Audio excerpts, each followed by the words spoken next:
Hello बच्चों, मैं प्रिया राठौर और आप सभी को गुड इवनिंग मेरी तरफ से। आई होप आप सभी टाइमली क्लास पर आ चुके होंगे क्योंकि हम पढ़ रहे हैं कुछ इंटरेस्टिंग टॉपिक्स और चैप्टर नंबर हमारा चल रहा है 7 जो कि है प्राणियों में संरचनात्मक संगठन या स्ट्रक्चर ऑर्गेनाइजेशन इन एनिमल।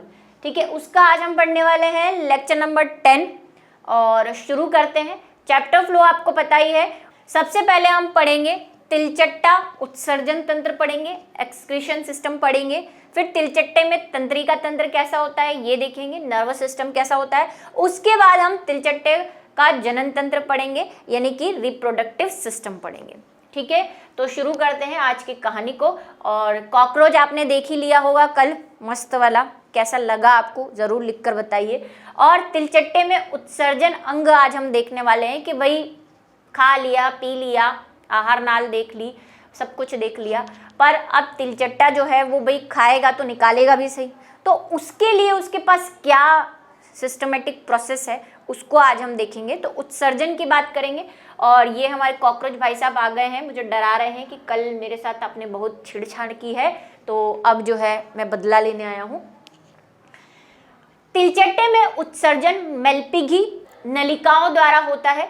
देखो कई बुक्स में मेलपिघी में आधा ल भी लिखा हुआ है, वो भी गलत नहीं है, सही है। कई बुक्स इसको आधा ल भी दिखती है। वही मैंने कहा जब इंग्लिश से हिंदी में ट्रांसलेट करते हैं तो ऐसी कुछ गलतियां करते हैं, तो भाई दोनों ही सही है। आप जैसे भी देखें ऐसा मत सोचना वो गलत है या वो सही है, कई जगह एल भी आधा ल भी सही है। तो तिलचट्टे में जब हमने आहार नाल देखी थी तब आपको बताया था कि पश्चांत्र और मध्यांत्र के बीच में, अगर आपको याद हो, पश्चांत्र और जहां से मध्यांत्र और पश्चांत्र के बीच में हमने कुछ ऐसी नलिकाकार संरचनाएं बनाई थी और कहा था कि ये मेलपिघी नलिकाएं हैं, और ये भी कहा था कि ये उत्सर्जन में सहायक होती है और इसको हम उत्सर्जन तंत्र में पढ़ेंगे। तो यही है मेलपिघी नलिकाएं। और साथ में मैंने आपको ये भी बताया था कि इनकी खोज जो है वो वैज्ञानिक एक थे मेलपिघी, उन्होंने की थी, उन्हीं के नाम पर इनको नाम दिया हुआ है मेलपिघी नलिकाएं। और ऑर्थोपोडा संघ की ये एक खासियत भी होती है। ठीक है, चलिए। प्रत्येक नलिका ग्रंथिल रोमयुक्त उपकला द्वारा आस्तरित रहती है। ये नाइट्रोजनी अपशिष्ट पदार्थों का अवशोषण करके उन्हें जैव रासायनिक क्रिया द्वारा यूरिक अम्ल में परिवर्तित कर देती है। ये क्या है, अगर हम इन नलियों को खोल के देखना चाहें, ये लो जी, खोल दी, तो इसका जो आंतरिक स्तर है वो उपकला का बना हुआ है। ये बात हम पहले भी कर चुके हैं कि भाई मैक्सिमम नलियों की जो भीतरी भित्ति है, आंतरिक भित्ति है, वो उपकला उत्तक से बनी होती है। तो उपकला रोम युक्त, कैसी उपकला है भाई, रोम युक्त है प्लस ग्रंथिल भी है। हम बात कर चुके हैं कि उपकला उत्तक कितने प्रकार का होता है, उसमें ग्लैंडुलर एपिथेलियम भी होती है यानी कि ग्रंथिल उपकला भी होती है, और सीलियरी एपिथेलियम भी होती है यानी कि रोम युक्त भी होती है।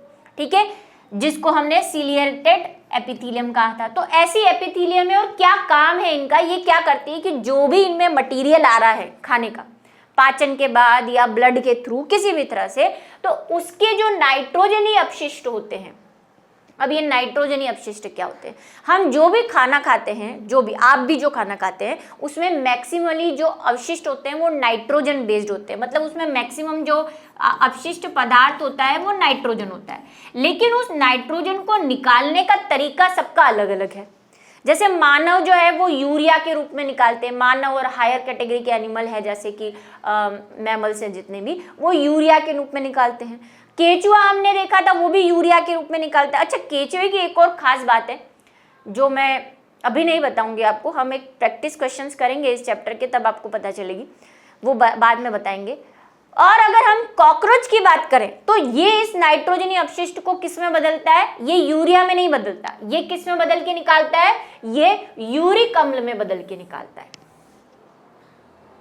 क्योंकि हम नाइट्रोजनी वेस्ट को ऐसे नहीं निकाल सकते कि लो जाओ नाइट्रोजनी वेस्ट निकलो बाहर, इतनी आसानी से वो हमारा पीछा नहीं छोड़ता। तो उसको पीछा छुड़ाने के लिए हम उसको बेवकूफ बनाते हैं, उसको कहते हैं कि नहीं नहीं हम तेरे को बाहर नहीं निकाल रहे, हम तो तेरे को नया रूप दे रहे हैं।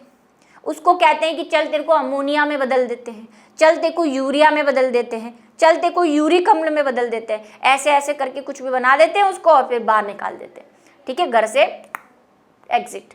तो भाई जैसे यूरिया हम और केचुआ जैसे आपने देखा यूरिया बना के बाहर निकाल रहे हैं, ये यूरिक अम्ल बना के बाहर निकाल रहे हैं। अब यूरिक अम्ल क्या होता है? जनरली यूरिक अम्ल आपको पक्षियों में भी देखने को मिलता है।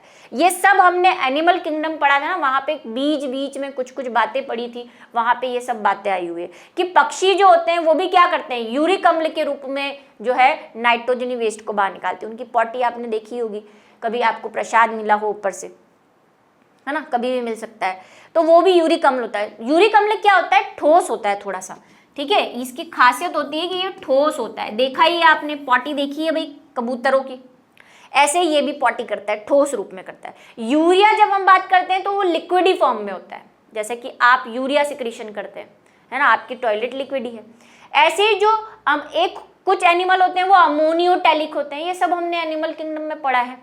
अमोनिया के रूप में निकालते हैं, इस नाइट्रोजन को अमोनिया में बदल देते हैं और फिर निकालते हैं। लेकिन अमोनिया की एक खास और सबसे बड़ी प्रॉब्लम है कि वो सिर्फ पानी के साथ बाहर निकलता है, उसको बहुत सारा पानी चाहिए।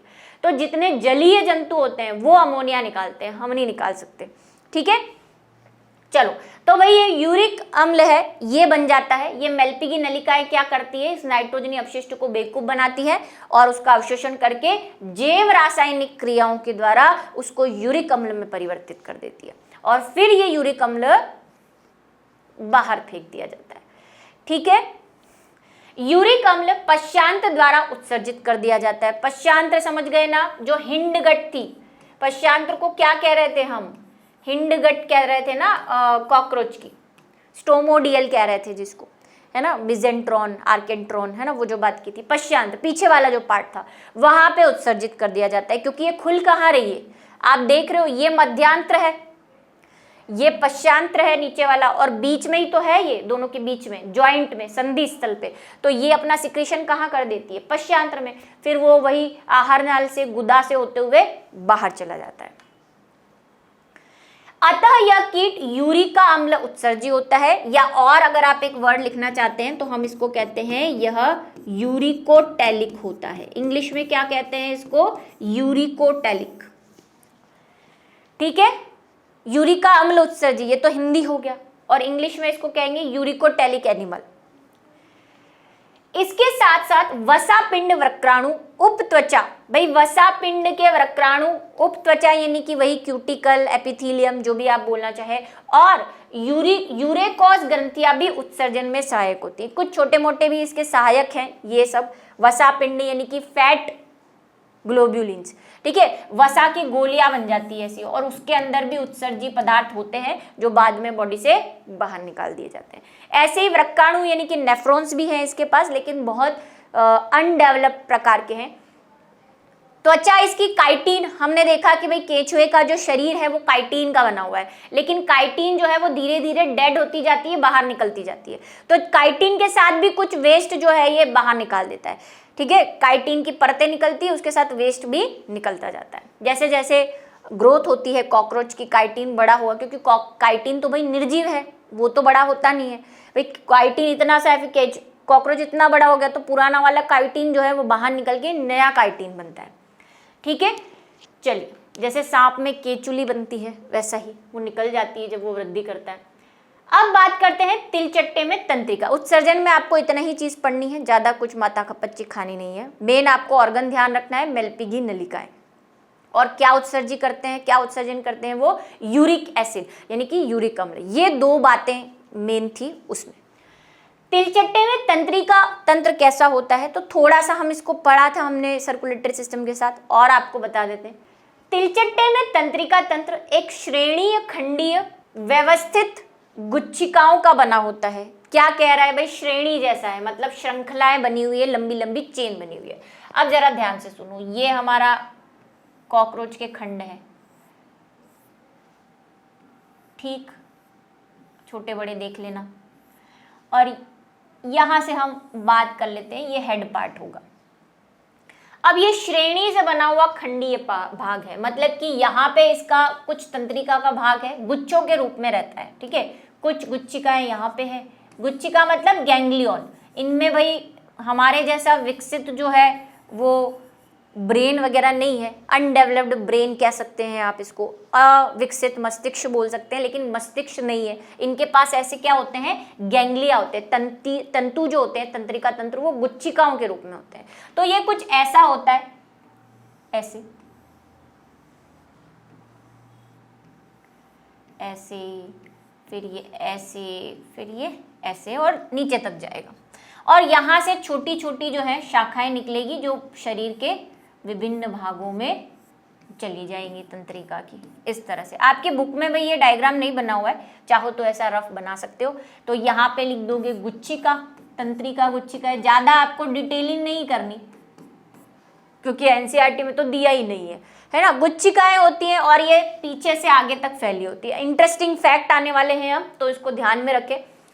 गुच्छिकाओं का बना होता है जो अधर तल पर युग्मित अनुदैर्ध्य संयोजकों से जुड़ी रहती है। संयोजक ये रहे, ये क्या है भाई, ये संयोजक है। संयोजन का मतलब होता है कनेक्टर, कनेक्ट करने वाले, ठीक है, कनेक्टर है। तो ये रहे इसके संयोजक,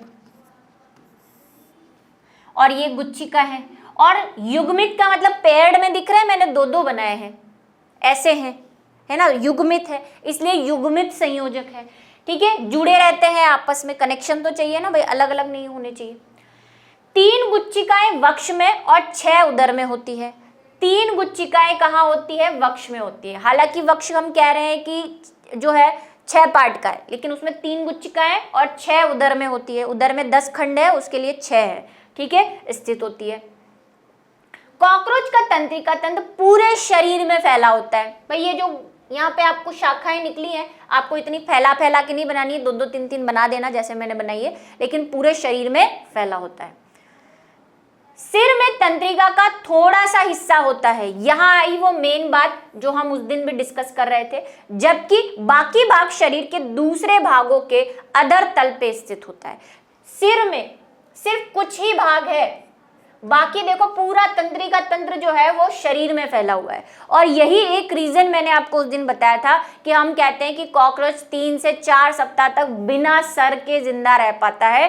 एक तो खुला परिसंचरण तंत्र का होना, दूसरा रीजन इसका मैंने आपको कहा था जब हम तंत्रिका तंत्र पढ़ेंगे फिर पढ़ेंगे, तो ये रहा उसका रीजन कि इसका देखो तंत्रिका तंत्र सिर्फ यही तक है, मेन सर वाला, और बाकी पूरा तो भाई बॉडी में फैला हुआ है। तो अगर सर कट भी जाता है तो इसके तंत्रिका तंत्र को ज्यादा कोई फर्क नहीं पड़ता, इसका तंत्रिका तंत्र अभी भी जिंदा रहता है। अब क्यों रहता है और हम में क्यों नहीं रहता, उसका रीजन समझो। देखो हमारे यहाँ पे पूरी बॉडी का कंट्रोल ब्रेन कर रहा है ना, जो भी सिग्नल भेजने होते हैं, भले ही तंत्रिका पूरे शरीर में है लेकिन पूरे जो सिग्नल्स भेजने होते हैं वो ब्रेन करता है। ब्रेन जब तक किसी को सिग्नल नहीं देगा कुछ काम नहीं हो सकता। अगर हमारा शरीर से सर कट जाए तो हमारा ब्रेन हट जाता है, ब्रेन से सारी तंत्रिकाओं का जो कनेक्शन है, जो सिग्नल वो दे रहा है या ले रहा है, वो टूट जाएगा। कुछ देर तक हम भी तड़पेंगे जब तक नर्वस सिस्टम जो संकेत पहले से भेजे हुए हैं, जो चल रहे हैं अंदर, जब तक वो रहेंगे तब तक हम तड़पते रहेंगे और फिर हम मर जाएंगे, क्योंकि हमारे ब्रेन से सिग्नल आना बंद हो गए। ब्रेन ही है जो हार्ट को चला रहा है, ब्रेन ही है जो बॉडी ऑर्गन्स को चला रहा है। हार्ट, ब्रेन गया, हार्ट गया, तो हमारा इसीलिए मौत हो जाती है, क्योंकि थोड़ी देर बाद मौत हो जाती है, क्योंकि एक तो हमारा ब्लड लॉस हो जाता है, शरीर से खून निकल जाता है, दूसरा हमारा नर्वस सिस्टम पूरा शॉर्ट सर्किट, जैसे कि लाइट शॉर्ट सर्किट हो जाती है वैसे, क्योंकि ब्रेन गायब, इसलिए हम कुछ देर में मर जाते हैं। ये 4 से 5 सप्ताह क्यों जिंदा रहता है, रीजन वही, क्योंकि इसका खुला परिसंचरण तंत्र है। गर्दन कट भी जाती है तो यहाँ पे एक सिर्फ गर्दन जो है वो इतनी सी एक ट्यूब लाइक है, वहाँ पे रुधिर का थक्का जम जाता है और बाकी सप्लाई होती रहती है, क्योंकि वैसे भी इनको ऑक्सीजन तो छेद से मिल रही है, इनको ब्लड से ऑक्सीजन तो मिलती ही नहीं है ना। हमारे तो ब्लड भी ऑक्सीजन भी ब्लड से मिल रही है, सब कुछ ही बंद पड़ जाएगा।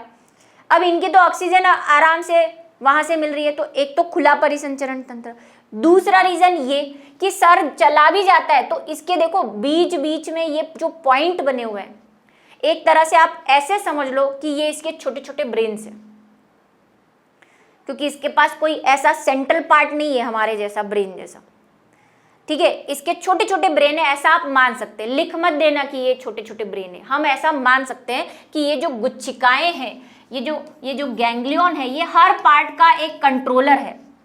तो भाई ऊपर वाला चला भी जाता है, तो भाई इस पार्ट का मान लो इसके पास कंट्रोलर है तो ये पार्ट तो चलेगा, इसका कंट्रोलर इसके पास है तो ये भी चलेगा। तो भाई वृक्ष के जो हैं 3 हम बोल रहे हैं, गुदर के 6 हैं, ये अलग अलग कंट्रोलर है। तो ये उसको आराम से नर्वस सिस्टम अभी भी उसका चल रहा होता है, 3 से 4 सप्ताह तक चलता है, ऑक्सीजन बाहर से मिल ही रही है, इसीलिए 3 से 4 सप्ताह तक जो है कॉकरोच जिंदा रहता है। कब? जब उसका सर कट भी जाए, ये मेन रीजन है। और एनसीईआरटी में आपसे ये पूछा गया है कि अब आप समझ ही गए होंगे। हाँ, हम तो सभी समझ जाएंगे, है ना, मैम है समझाने के लिए। तो भाई जबकि बाकी भाग शरीर के दूसरे भागों में अधर तल पे उपस्थित होता है और इसीलिए ये जिंदा रह जाता है, ये जिंदा रहेगा, ठीक है, बोलता रहेगा जिंदा हूं मैं जिंदगी के लिए, ठीक है। चलो, तिलचट्टे में संवेदन अंग श्रृंगिका, आंख, मैक्सिलरी स्पर्शक। देखो संवेदनाएं किसका पार्ट होती है? तंत्रिका तंत्र का। इसके पास क्या संवेदनाएं? एक तो इसके पास वो एंटीना है ऐसे वाले, तो भाई श्रृंगिकाएं हो गई। संवेदन अंग कौन कौन से हैं जो इनको सेंसेस प्रोवाइड करवाते हैं कि कुछ टच हो रहा है, कोई आ रहा है, कुछ खाना पड़ा है, ये सब संवेदनाएं होती है। ठंड लग रही है, गर्मी लग रही है। आंखें हैं इनके पास, आंखों की बात अभी हम करेंगे, मैंने आपको थोड़ा सा पहले भी बताया था कि इनकी आंखें बड़ी जोरदार है। मैक्सिलरी स्पर्शक है, वो जो मुखांग वीडियो में भी देखे होंगे आपने, ठीक है। लेबियम स्पर्शक, ये सब मुखांगी के भाग है। और गुदारोमक, गुदारोमक मतलब कि इसके गुदा के आसपास हमने वो जो देखे हैं गुदीय लोम, उनमें भी कुछ ऐसे रोम होते हैं छोटे छोटे जो हमें इतनी आसानी से नहीं दिखेंगे, वो भी क्या करते हैं? स्पर्शक का कार्य करते हैं। कैसे स्पर्शक? कि जो जनन वगैरह करेगा तो उसमें स्पर्श का काम करेगी, कोई चीज टच हो गई तो भाई उसको सेंसेस प्रोवाइड करवाएंगे, ठीक है। श्रृंगिका, स्पर्शक और रोमक स्पर्श संवेदी होते हैं, मतलब कि टच फील करवाते हैं, कोई टच हो गया उस चीज को फील करवाएंगे। सिर के पृष्ठ सतह पर एक जोड़ी संयुक्त नेत्र, ये जो मैं गोले लगा रही हूं इनको बड़ा ध्यान रखें, कंपाउंड आई पाई जाती है, ये मैंने कहा है पहले भी। और कंपाउंड आई का मतलब क्या होता है, ये आ रहा है नीचे, पहले भी बताया था मैंने। प्रत्येक संयुक्त नेत्र में लगभग 2000 षटकोणीय नेत्रांश या नेत्रांशक, जिसको ओमेटिया कहते हैं, ठीक है, ओमेटिया होते हैं। कई नेत्रांशकों की मदद से तिलचट्टा एक ही वस्तु की कई प्रतिछायाएं देख सकता है, ठीक है। ये स्पेशलिटी सिर्फ इंसेक्ट्स में होती है। मैंने आपको मक्खी का एग्जांपल दिया था और ये भी कहा था कि किसी ने मक्खी मूवी देखी है क्या, वो साउथ इंडियन वाली, उसमें जब वो मक्खी उड़ती है तो उसकी आंखें हमें ऐसी बताते हैं, ऐसी जाले जैसी, ऐसे बहुत सारे पार्ट्स बताते हैं। ऐसी आई जिसमें ऐसे बहुत सारे छोटे छोटे पार्ट्स होते हैं उसको हम कंपाउंड आई कहते हैं। एक और रीजन है कंपाउंड आई कहने का, ये जो छोटे छोटे पार्ट हैं इन्हीं को हम क्या कह रहे हैं? ओमेटिया कह रहे हैं, मतलब कि नेत्रांशक कह रहे हैं, ठीक। अब ये क्या होते हैं? एक तो ओमेटिया की वजह से इनको संयुक्त आई कह रहे हैं। पहले कि अगर इनकी कोई वस्तु सामने पड़ी है तो इसके हर खंड में उस वस्तु की इमेज बनती है, हर खंड में। जैसे कि हमारे क्या होता है, नॉर्मली हमारे कोई वस्तु पड़ी हो सामने, अगर आप थोड़ा सा वही 10th पढ़ के आए तो हमारा तो एक ही इमेज बनती है, वस्तु पड़ी है उसका रेटिना पर प्रतिबिंब पड़ता है, बनता है, सिर्फ एक सिंगल। लेकिन इनका तो हर एक भाग एक नेत्र की तरह काम कर रहा है, हर एक भाग पे अलग इमेज पड़ रही है उसी वस्तु की। तो वो सारी इमेज, मतलब एक ही वस्तु की बहुत सारी इमेजेस बनती है इनके यहाँ, इसीलिए इसको कहते हैं कंपाउंड आई। यही कह रहा है कि मदद से तिलचट्टा एक ही वस्तु की कई प्रतिछायाएं देख सकता है, बहुत तरह से। इसीलिए कॉकरोच को तो छोड़ दो, मक्खी आपने देखी, मक्खी क्या है? मक्खी आप देखना, आप जैसे उसके पास जाओगे, मतलब बहुत पास जाने की तो जरूरत ही नहीं, बहुत दूर से ही वो फुर्र हो जाती है, क्योंकि उसको आपके हाथ की इमेज, एक तो 360 तक उसकी आंखें घूमती है, उस वजह से, प्लस उसकी बहुत सारी इमेजेस बनती है उसको हर डायरेक्शन से, तो वो बहुत जल्दी जो है अपने दुश्मन को पहचान लेती है। तो कॉकरोच में भी ऐसा होता है। लेकिन इसकी एक कमी कि यह क्या नहीं देख पाती है भाई, दिन में नहीं देख पाते हैं, मतलब दिन में इनकी आइस वीक होती है, रात को अच्छे से देख पाते हैं। उसका रीजन भी ये नेत्रांश का होना है कि बहुत लाइट आने की वजह से इनके नेत्रांश उतना प्रॉपरली काम नहीं करते। अब इसका फर्क आप ऐसे समझ सकते हैं, इनमें रोड सेल्स जो होती है बेलनाकार डंडाकार कोशिकाएं जो हमारी आंख में भी होती है, वो इनमें जो है वो बेचारों में कम होती है। तो प्रकाश के प्रति इतने संवेदी होते हैं, ये रात को ही निकलते हैं जनरली। आपने कॉकरोच अगर देखा हो, दिन में तो कहीं घुसे पड़े रहते हैं। इस प्रकार की दृष्टि को मोज़ेक दृष्टि कहते हैं। ठीक है, मोज़ेक दृष्टि कहते हैं, ये भी आपको याद रखना है। किसे कहते हैं मोज़ेक दृष्टि? एक ही वस्तु की बहुत सारी प्रतिछायाएं बनना मोज़ेक दृष्टि कहलाता है। और किस में बनती है ये? कॉकरोच में और ऑर्थोपोडा के बहुत सारे मेंबर्स में बनती है, जिसकी सुग्राहिता अधिक परंतु विभेदन कम होता है। भाई ये विभेद नहीं कर पाती है, भले ही बहुत सारी इमेज पढ़ रही है, लेकिन वही आप ऐसे समझ सकते हैं कि भाई इतनी सारी इमेज पढ़ रही है कि कंफ्यूज हो जाता है कि आखिर है क्या ये। ऐसा आप याद करने के हिसाब से कर सकते हैं कि ये विभेदन नहीं कर पाती कि सामने जो वस्तु रखी हुई है वो क्या है, वो आदमी है कि लखंबा है ना, आदमी है कि पजामा, ये उसको पता नहीं चलता। यह सामान्यतः रात के समय होती है, अतः इसे रात्रि दृष्टि कहते हैं।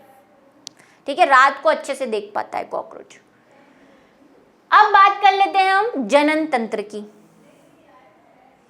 ठीक है भाई, सब कुछ पढ़ लिया, जनन तंत्र सबका पढ़ना है और कॉकरोच का भी पढ़ना है। तो शुरू करते हैं। तिलचट्टा द्विलिंगी होता है तथा दोनों लिंगों में पूर्ण विकसित जनन अंग होते हैं। कैसा है भाई ये? द्विलिंगी है, मतलब बाइसेक्सुअल है ना। ठीक है, क्या हुआ द्विलिंगी का मतलब कि नर और मादा दोनों अलग अलग शरीर में पाए जा रहे हैं। ठीक है, एक तरह से हम कह सकते हैं कि इसमें द्विरूपता पाई जाती है, लैंगिक द्विरूपता। ये वर्ड याद रखना, बहुत बार आता है और पहले भी आ चुका है जब हमने वही एनिमल के क्लासिफिकेशन पढ़े थे, जिसको हम सेक्सुअली डाइमॉर्फिज्म कहते हैं। ठीक है, डाइमॉर्फिज्म क्या होता है कि नर और मादा में आप आसानी से विभेद कर पाओगे। जैसा कि वीडियो में आपने देखा कि वो जो हमने पकड़ा था वो नर कॉकरोच था, क्योंकि उसके एनाल तो दिख ही रही थी, पहले भी पढ़ा हमने। उसके गुदीय लूम तो हमें दिख ही रहे थे, लेकिन एनाल स्टाइल भी दिख रही थी, जो मैं चिमटे से पकड़ के दिखा रही थी, और साइड में भी आपको छोटी सी दिख रही थी। जो गुदीय लूम होता है वो बड़ा होता है और एनाल स्टाइल होती है वो छोटी होती है ना। यहाँ पे वो एनाल स्टाइल दिख रही थी और एक मैं आपको चिमटी से पकड़ के दिखा रही थी, वो यहाँ थी। एक आपको उसी वीडियो में साइड में भी दिख रही थी इस तरह से। तो ये अलग होती है और पतली और छोटी होती है, ये नर में होती है। तो भाई इनमें लैंगिक द्विरूपता पाई जाती है, ये भी आप यहाँ पे लिख सकते हैं। नर जननांग एक जोड़ी वृषण के रूप में विद्यमान होते हैं, तो जो चौथे से छठे उदरीय जनन खंड के पार्श्व में व्यवस्थित होते हैं। अभी हम इसको ड्रॉ करेंगे कैसे होते हैं, अभी आप थोड़ा सा पढ़ लो, मैं आपको इसको ड्रॉ करके बताती हूँ। चौथे से छठे खंड में क्या होते हैं भाई? वृषण है और कितने जोड़ी है? एक जोड़ी है। किसमें? नर की बात कर रहे हैं, अभी हम नर जनन को शुरू कर रहे हैं। प्रत्येक वृषण से एक पतली नलिका, जिसे शुक्र वाहिनी कहते हैं, शुक्राशय से होते हुए स्खलनीय वाहिका में खुलती है। पढ़ लो, अभी रामायण में सब समझा रही हूँ, है ना। क्या होगा? वृषण जो है वो रसस्खलन नलिका में खुल रहे हैं शुक्राशय के बाद। ये स्खलनीय वाहिका नर जनन छिद्र में खुलती है, जो गुदा के अधर में होते हैं। ठीक है, नर जनन छिद्र में खुल जाएगी, जो गुदा मतलब कि वही एनस के अधर तल पे स्थित होती है। एक विशिष्ट छत्रक रूपी ग्रंथि उदर के छठे व सातवें खंड, भाई ग्रंथियां भी हैं इनमें छत्रक रूपी खंड में होती है, जो सहायक जनन ग्रंथि का कार्य करती है। आओ जरा गंदा वाला चित्र बनाते हैं, फिर एनसीईआरटी का अच्छा वाला चित्र देखेंगे। बात सुनो अब मेरी, ये हमारा हो गया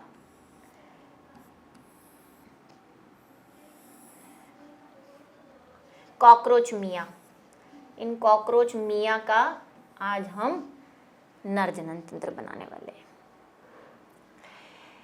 बात को सुनना, यहाँ पे मैंने डायरेक्ट जो है वो बना दिया है, क्या? नीचे वाला एंड। लेकिन हमें ऐसा मानना है कि भाई ये छठे से चौथे की तरफ जा रहे हैं, तो क्योंकि मैं चलो बना देती हूँ, छठा, सातवां, आठवां, नवां, 10वां भी बना ही देती हूँ, वरना बच्चे फिर सेम बना देंगे। अब मैं ये नीचे वाले छोटे बना रही हूँ। कितने हो गए भाई? चौथा, पाँचवा, छठा, सातवां, आठवां, नौवां और ये लो जी 10वां। और ठीक है, ये हमने बनाए हैं चौथा, पाँचवा, छठा, सातवां, आठवां, नौवां, 10वां। क्या कह रहा है भाई? चौथे से छठे तक जो है हमारे पास क्या है, शुक्र वृषण है। ठीक है, तो वही वृषण के गुच्छे बना दो ऐसे, आपकी बुक में ऐसे कुछ डिजाइनदार जो है गुच्छे बने हुए हैं, चौथे से छठे तक मैं भी बना देती हूँ।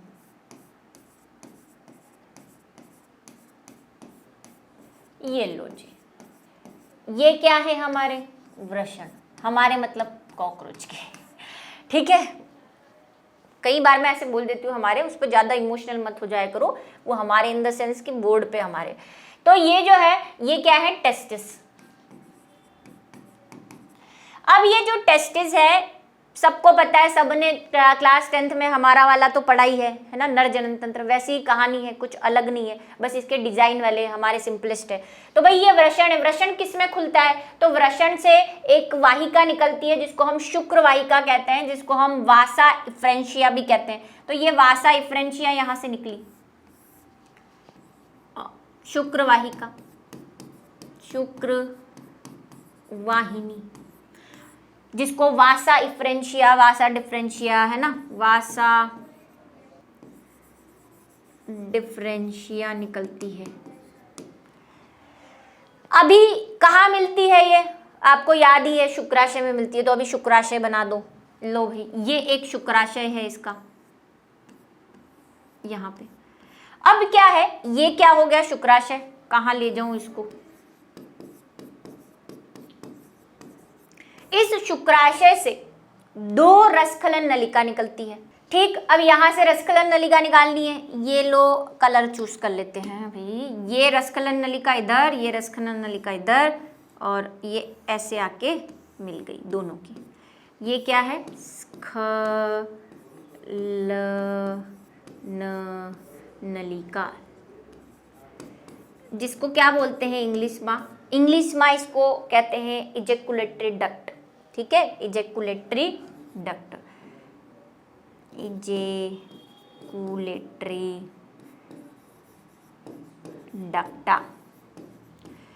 ठीक लो, अब ये जो है ये कहाँ सीधी खुल जाती है, ये एक जनन कोष्ठ में खुल जाती है। ये लो, मैं ग्रीन वाला जो बना रही हूँ, अब इसको क्या बनाए, कौन सा कलर, ये लो, ये है हमारा जनन कोष्ठ। ये दोनों में होता है भाई। ये जनन कोष्ठ जो है ये नर में भी है और मादा में भी है। इसको क्या बोल सकते हैं, जेनाइटल चैम्बर बोल सकते हैं। कहानी में ट्विस्ट ये है कि इसके पास ग्रंथियां हैं, जो हमारे पास भी है, लेकिन हमारी वाली ग्रंथियों से इनके पास थोड़ी सी स्पेशल ग्रंथियां है। इनके पास ऐसी गुच्छे वाली डिजाइनदार जो आपको बुक में बनी हुई दिखेगी। अभी कलर जो है मैं मजबूरी में यही वाला यूज कर रही हूँ, और ये शुक्राशय को घेर लेगी ऐसे, ऐसा फ्लावर बनाना है आपको। अब ये जो फ्लावर वाली ग्रंथियां है ना, इसको इंग्लिश में तो मशरूम ग्लैंड कहते हैं।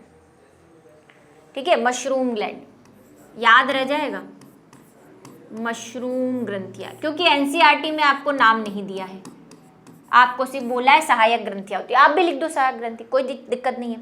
जननीय ग्रंथियां लिख दो, है ना, ठीक है, कुछ भी लिखना है आपको लिख दो। और एक और ग्रंथि होती है इसके पास ऊपर की तरफ, जिसका नाम मैं बता देती हूँ आपको, लेकिन आप चाहें तो याद रख ले। इसको बोलते हैं कॉन्गुलेटिंग ग्लैंड्स, है ना, बड़ा ही दिक्कत वाला नाम है, रहने दो। आप तो सिर्फ दोनों को क्या लिख देना, सहायक ग्रंथियां लिख देना, जननी ग्रंथियां लिख देना। ये तो हो गई इनकी कहानी जनन ग्रंथि की। लेकिन इसके पास एक स्पेशल चीज होती है भाई, हमारे जो ह्यूमंस में पेनिस होता है, अब इनके पास पेनिस जैसा कुछ नहीं है। इनके पास कुछ स्पेशल काइटिन वाले ऐसे यहाँ पे निकले हुए ऑर्गन्स होते हैं, ऐसे ऐसे ऐसे ऐसे। ये क्या होते हैं, इनको गोनोफोफिसिस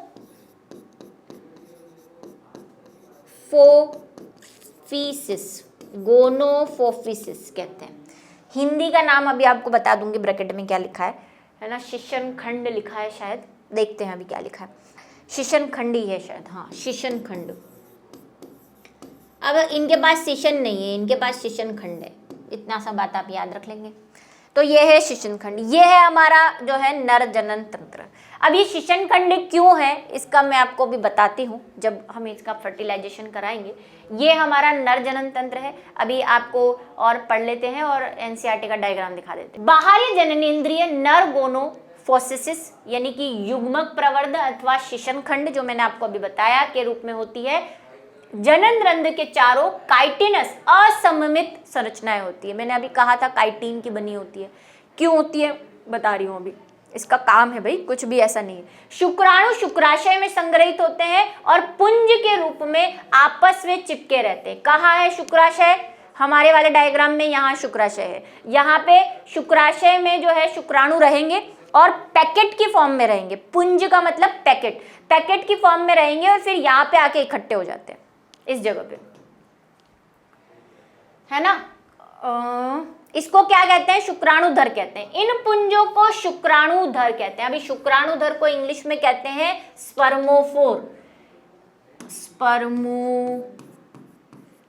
स्पर्मोफोर क्योंकि धर फोर होता है, ये आप पहले ब्रायोफाइटा में पढ़ के आए है ना।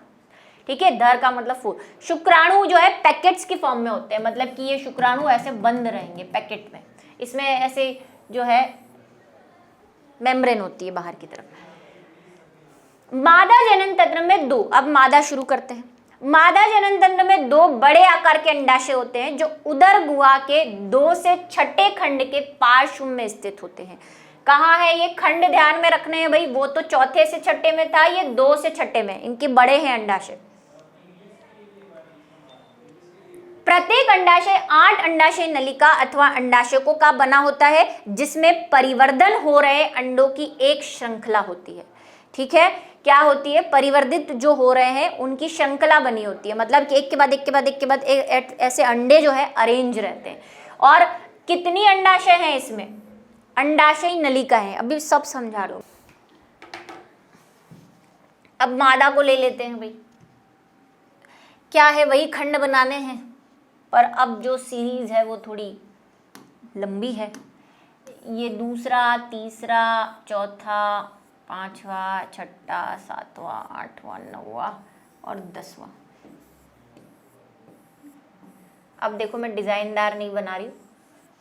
क्या होते हैं? 2 से 6 तक बोल रहा है ये, तो 2 से 6 तक ये लो ऐसे अंडाशय हैं इसके पत्ती जैसे। एनसीईआरटी का डायग्राम देख लेना, पत्ती वाले ऐसे। ये तो हो गए इसके अंडाशय। अब इन अंडाशयों के अंदर अंडाशयी वाहिनिकाएं हैं 8, मतलब कि एक में 8 है। 1 2 3 4 5 6 ऐसे 8 है। ठीक है, कितनी है? 8 है। तो ये कह रहा है 8 है और ये 8 मिलकर यहाँ पे कंबाइन हो रही है। और कंबाइन होने के बाद क्या बना रही है? कंबाइन होने के बाद अंडवाहिनी बना रही है, फैलोपियन ट्यूब जिसको कहते हैं। ठीक है, अंडवाहिनी बना रही है और ये अंडवाहिनी यहाँ पे आके यहाँ पे आके खुलती है। और ये खुलती कहाँ है? ये खुलती कुछ यहाँ पे है। ये जो है इसका जनन कोष्ठ है, जो मैंने कहा था दोनों में होता है, ये जनन कोष्ठ है। लेकिन ये डायरेक्ट अंडों को बाहर नहीं निकालती, ये यहाँ पे आके अपने अंडों को ऐसे सजा के रखती है, जो भी अंडे हैं उनको। ये भी कवच में है। ठीक है, अब क्या होता है? इसके पास जो है वो एक शुक्राणुधर नलिका है। ये जो है मैं बता देती हूँ, एक और डिजाइन वाली यहाँ पे कुछ चीजें आपको दिखेंगी, ऐसी वाली अंदर ही है वो ऐसी। ठीक है, अच्छे से डिजाइन विजाइन बना देना आप, जैसी आपकी मर्जी हो। ये जो है ये ग्रंथियां हैं, श्लेष्मिक ग्रंथियां समझ लो, है ना। श्लेष्मा उत्सर्जित करती है और साथ ही इसके पास यहाँ पे एक ऐसा पैक होता है जिसको हम बोलते हैं शुक्राणुधर। शुक्राणुधानी बोल दो, शुक्राणुधर तो फिर सेम हो जाएगा। शुक्राणुधानी या शुक्रधानी। ठीक है, ये है। क्या करती है? जब इन दोनों में कॉपुलेशन होता है, ये तो कोई मादा, नर हम समझ ही गए। अब कॉपुलेशन कैसा होता है वो समझो। देखो ये कॉकरोच है, ये एक कॉकरोच का पिछवाड़ा है ना, और ये दूसरे कॉकरोच का पिछवाड़ा, नर व मादा। ये दोनों के जनन कोष्ठ, इसका जनन कोष्ठ, इसका जनन कोष्ठ, बात को समझे। ऐसे इनमें केचुए जैसे लिपटा लिपटी नहीं होती। ये कैसे आते हैं, एक कॉकरोच पीछे से, दूसरा कॉकरोच पीछे से ऐसे आके टच हो जाते हैं, जैसे कि मैंने यहाँ पे बनाया। आंखें बना दूं तो आपको पता चलेगा कि ये आगा है और ये पीछे वाला है। ये जनन कोष्ठ क्या होते हैं। अब देखो, दो कॉकरोच ऐसे एक दूसरे के पास आए, है ना, भूकंप आ गया, मान लो बारिश हो गई, कोई बीच से निकल गया, तो भाई उनका तो कॉम्बिनेशन टूट जाएगा, उनकी तो जनन प्रक्रिया में बाधा आ जाएगी। तो उसके लिए वो जो हमने काइटिनस प्रकार के जो देखे ना, शिशन खंड देखे जो हमने बनाए थे कॉकरोच के इधर वाइट वाले, मैंने कहा था ये क्या काम आते हैं काइटिन वाले। ये इसको होल्ड करके रखते हैं दोनों कचों को, ऐसे सॉरी कॉकरोच को, कि भाई दोनों कॉकरोच जो है वो चाह के भी एक दूसरे से अलग ना हो पाए। तो यहाँ पे उनका काम है। अब होता क्या है कि जब ये चल रहा होता है प्रोसेस, तो नर जो होता है वो अपने शुक्राणु मादा के यहाँ पे ट्रांसफर कर देता है, यहाँ पे शुक्राणु। और आपको पता है मैंने कहा शुक्राणु जो है वो कैसे होते हैं, शुक्राणु धर में रहते हैं, मतलब पैकेट के रूप में रहते हैं, है ना, पैकेट है भाई, पुंज है इनका। अब ये शुक्राणु क्या करती है, मादा अपने यहाँ पे, अब मैं सारा इसको गंदा नहीं कर रही, अब उंगली से बताऊंगी भाई, ये यहाँ पे ट्रांसफर कर देती है, इसको संभाल के रखती है। जब इसकी मर्जी होती है, कहती है नहीं मैं तो इंस्टेंटली फर्टिलाइजेशन नहीं करूंगी, मेरा जब मूड होगा तब करूंगी, तो भाई ये संभाल के रखती है। फिर जब इसकी इच्छा होती है तो वहां से एग निकालती है, इधर से शुक्राणु निकालती है और दोनों में फर्टिलाइजेशन होता जाता है। ठीक है, चलो इतनी सी कहानी है। दोनों तरफ के अंडाशयों की अंडवाहिनी मिलकर एक मध्य अंडवाहिनी का निर्माण करती है, जिसे योनि कहते हैं। वो जो जहां पे मिलन हो रहा है ना दोनों का, हाँ ये सामान्य अंडवाहिनी है। पहले तो दोनों की अलग निकलेगी फिर मिलेगी। छठे खंड में एक जोड़ी शुक्राणुधानी, ये हमने बनाई है, यहाँ पे शुक्राणुधानी बनाई है भाई। यहाँ पे क्या होगा, शुक्राणुधानी होती है जो जनन कक्ष में खुलती है, वही वो जो कक्ष बनाया हमने वहां पे, कोष्ठ जिसको बोल रहे हैं। शुक्राणुधर के द्वारा स्थानांतरित होते हैं। इनके निषेचन अंडे एक संपुट में संकोचित होती हैं, जैसे अंड कवच कहते हैं। जब निषेचन हो जाएगा, मतलब नर और मादा मिल जाएंगे, तो अगर किसी ने कॉकरोच के अंडे देखे हो तो वो ऐसे होते हैं, कभी दिवाली की सफाई में निकले हो, भूरे कलर के, काइटिन लगा होता है, कड़क से होते हैं एकदम, उसमें काइटिन भरा होता है। कभी देखे हो, काम पड़ा हो दिवाली की सफाइयों में, है ना, मैंने तो देखे हैं, कभी दिखेंगे तो आपको भी दिखाएंगे। तो भूरे कलर के होते हैं और काइटिन का कवर इसमें जो है चढ़ा होता है, अंड कवच होता है। इसके अंदर नर व मादा जो है उनके दोनों के युग्मक रहेंगे, जो इनकी मर्जी होती है तब फर्टिलाइजेशन कर लेते हैं। अंडाशय अंड कवच रखते हैं। अंड कवच गहरे लाल रंग से काले भूरे रंग का 3 से 8 इंच, अब देखो ये लंबाई आपको याद करने की जरूरत नहीं है, लंबा संपुट होता है। ये संपुट दरारों एवं आर्द्रता युक्त तथा भोजन वाले स्थानों पर चिपका दिए जाते हैं। कभी वही मैंने कहा, देखा हो तो ये चिपके रहते हैं, ऐसे फ्री नहीं घूमते, आपस में चिपके रहेंगे या दीवार पे चिपके रहेंगे, ऐसे जहां पे भी आप देखोगे भूरे कलर के होते हैं, ऐसे शेप के, जैसे कि वो हमारा राजमा होता है ना उस कलर के, और यहाँ पे ऐसे ऐसे डिजाइन होती है, छोटे छोटे से होते हैं, है ना, गुच्छे में होते हैं। स्थानों पर चिपका दिए जाते हैं ताकि जैसे ही ये बाहर निकले तो इनको खाना मिल जाए। औसतन एक मादा 9 से 10 अंड कवच उत्पन्न करती है, मतलब कि ये ऐसे ऐसे 10 उत्पन्न करती है, और इस 10 के अंदर और प्रत्येक में 14 से 16 अंडे होते हैं, मतलब कि निषेचित अंडे, और मतलब एक अंडे से बहुत सारे लार्वा निकलेंगे। इनके लार्वा को निम्फ कहते हैं, अभी नाम आएगा। पेरिप्लेनेटा अमेरिकाना, ये पी अमेरिकाना क्या है हम बात कर चुके हैं कि हम जिस कॉकरोच की बात कर रहे हैं वो पेरिप्लेनेटा अमेरिकाना है। तो अमेरिकाना जो है का परिवर्धन पोरोमेटाबोलस होता या पोरोमेटाबोलस प्रकार का होता है। अब ये क्या कहानी है जरा सुनो। मेटाबोलिस जो है मतलब कि लार्वा का वयस्क में परिवर्तन होने की प्रक्रिया जो है वो मेटाबोलिस कहलाता है। अब ये बहुत प्रकार का होता है, हमें सारे प्रकार नहीं पढ़ने, लेकिन हमें बस ये क्योंकि एनसीईआरटी में दिया हुआ है तो वही हमारे लिए गोल्डन वर्ड्स हैं, तो हमें याद करना पड़ेगा कि पैरा मेटाबोलस प्रकार का होता है। मैं आपको समझा देती हूँ क्या होता है ताकि आपका याद करना ईजी हो जाए। जनरली हम कहते हैं कि लार्वा जो है वो वयस्क के समान नहीं दिखता। इनमें लार्वा दिखता तो वयस्क जैसा ही है, मतलब छोटा कॉकरोच दिखेगा, रहता वैसे ही वातावरण में है, लेकिन उसके पंख नहीं होते, सिवाय कब, जब जैसे मान लो कि ये अंडे हैं, इससे लार्वा की 13 आप देखोगे अभी 13 अवस्थाएं होती हैं इसमें, 13 तरह के लार्वा जो है इसमें बनते हैं। तो यहां पे इसको बनना है वयस्क कॉकरोच, ठीक। उससे जस्ट पहले की जो अवस्था है जिसको हम बोल सकते हैं सेकेंड लास्ट, भाई ये तो वयस्क है, इसके जस्ट पहले वाले में से पंख मिलेंगे, आपको विंग्स मिलेंगे। उससे पहले जितनी भी अवस्थाएं हैं, आप बोल सकते हैं कि पिछली वाली 10, ठीक है, 10वीं 11 अवस्थाएं, तो 11 अवस्थाओं में आपको पंख नहीं मिलेंगे, दिखेगा वो कॉकरोच जैसा और छोटा साइज का होगा। इसको हम बोलते हैं पोरोमेटाबोलस, की इन्वायरमेंट तो उनका सेम है, रहन सहन भी सेम है, दिखते भी सेम है, लेकिन फर्क सिर्फ 1-2 चीजों का होता है, जैसे कि इसमें पंख का फर्क है। और इनके लार्वा को क्या कहते हैं? निम्फ। इनके परिवर्धन में अभ्रक, अभ्रक तो हिंदी है, इंग्लिश में इसको कहते हैं निम्फ, ठीक है, निम्फ लार्वा। अवस्था मुख्य रूप से पाई जाती है, अभ्रक वयस्क के समान दिखते हैं, वही मैं कह रही हूं, एक जैसे दिखते हैं। अभ्रक में वृद्धि कायांतरण के द्वारा होती है, कायांतर का मतलब मेटामॉर्फोसिस, वही थोड़े थोड़े चेंज होते रहेंगे, फिर ये वयस्क कॉकरोच बनेगा।